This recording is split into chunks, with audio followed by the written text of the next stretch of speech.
दोस्तों, स्वागत है आपके अपने YouTube चैनल इसके टॉपिक स्टडी में।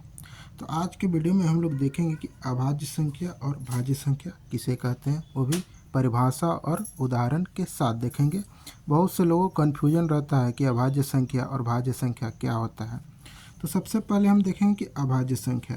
तो अभाज्य संख्या को इंग्लिश में क्या कहते हैं? प्राइम नंबर कहते हैं। क्या कहते हैं? Prime number. तो चलिए हम इसका परिभाषा देखते हैं क्या होता है। तो परिभाषा होता है ऐसी संख्याएं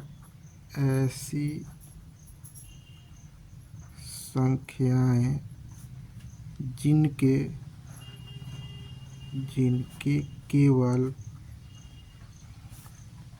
दो भाजक यानी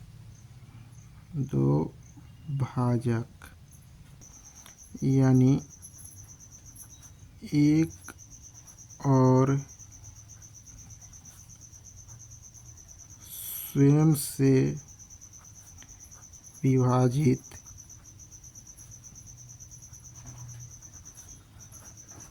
होता है उसे अभाज्य संख्या कहते हैं।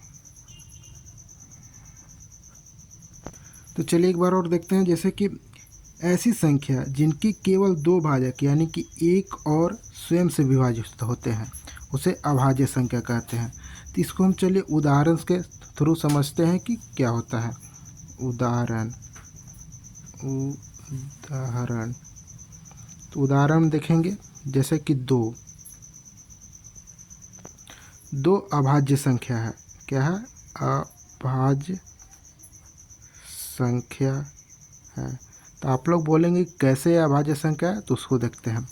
दो को हम देखेंगे, अगर काटेंगे तो किससे कटेगा? एक से कटेगा और स्वयं से कटेगा यानी कि दो से कटेगा। और तो ये किसी से नहीं कटेगा। तो मेरा परिभाषा क्या बोल रहा है? जो एक से कटे और स्वयं से कटे वही अभाज्य संख्या यानी कि प्राइम नंबर है। तो दो हमारा क्या है? एक से कट रहा है और केवल खुद से कट रहा है, अपने आप से कट रहा है, इसीलिए क्या है? अभाज्य संख्या है। अब क्या करेंगे? तीन को देखते हैं। तो तीन भी क्या है? एक अभाज्य संख्या है। ये भी एक से कटेगा और तीन से कटेगा, और तो किसी से कटेगा नहीं। चार अगर चार को देखेंगे तो चार क्या है? अभाज्य संख्या नहीं है, क्योंकि चार हमारा क्या है? चार एक से भी कटता है, दो से भी कटता है और चार से भी कटता है। ये तीन नंबर से कट रहा है, इसलिए अभाज्य संख्या नहीं है। हमको क्या है? एक से कटना चाहिए और स्वयं से कटना चाहिए, वही अभाज्य संख्या होगा। तो एक दो हो गया, तीन हो गया, चार तो नहीं कटेगा। पाँच भी हमारा क्या है? अभाज्य संख्या, एक से कटेगा और पाँच से कटेगा। और आगे देखते हैं। अगर सात है, छः तो होगा नहीं, क्योंकि छः भी हमारा क्या है? एक से कटता है, दो से कटता है, तीन से कटता है और छः से कटता है। छः भी अभाज्य संख्या नहीं है। तो सात हमारा अभाज्य संख्या है। ये भी एक से कटता है और सात से कटता है। आई होप आप लोग को ये वीडियो समझ में आ रहा होगा यानी। तो चलिए अब देखते हैं भाज्य संख्या। तो हमारा दूसरा क्या है? भाज्य संख्या है। तो भाज्य संख्या का परिभाषा क्या होता है, चलिए देखते हैं। तो परिभाषा होता है ऐसी संख्याएं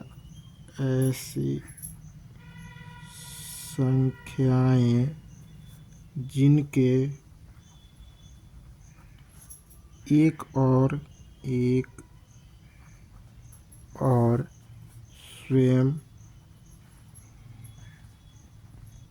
के अलावा किसी और संख्या से विभाजित होते हैं उसे भाज्य संख्या कहते हैं। यानी कि ऐसी संख्या जिनके एक और स्वयं के अलावा किसी और भी संख्या से विभाजित हो उसको भाज्य संख्या कहते हैं। तो चलिए इसको भी हम एग्जाम्पल के थ्रू समझते हैं। तो तो एग्जाम्पल में 2 को अगर लेंगे तो 2 तो है नहीं, क्योंकि 2 1 और 2 से ही कटेगा केवल। इसमें मेरा क्या कर रहा है, 1 और स्वयं के अलावा किसी और भी संख्या से कटना चाहिए, वैसी नंबर को हम भाज्य संख्या कहेंगे। तो 2 तो होगा नहीं, 3 भी नहीं होगा, 4 होगा। तो हम 4 को लेते हैं। तो 4 क्या है, 1 से भी कटता है, 2 से भी कटता है और 4 से भी कटता है। 5 होगा नहीं, 6 होगा। 6 हमारा 1 से भी कटता है, 2 से भी कटता है, 3 से भी कटता है और 6 से भी कटता है। अब देखते हैं 7 नहीं होगा, 8 होगा। तो 8 हमारा क्या, 1 से भी कटेगा, 2 से भी कटेगा, 4 से भी कटेगा और 8 से भी कटता है। 9 भी होगा। 9 हमारा क्या है, 1 से कटता है, 3 से कटता है और 9 से कटता है। 10 भी होगा भाज्य संख्या, क्योंकि ये भी 1 से कटता है, 2 से कटता है, 5 से कटता है और 10 से भी कटता है। भाज्य संख्या का एक नोट भी देख लेते हैं, जैसे इन संख्याओं से 2 से अधिक भाजक होते हैं। आई होप ये वीडियो पसंद आए। वीडियो पसंद आए तो चैनल को सब्सक्राइब और वीडियो को लाइक ज़रूर करें। धन्यवाद। मिलते हैं नेक्स्ट वीडियो में।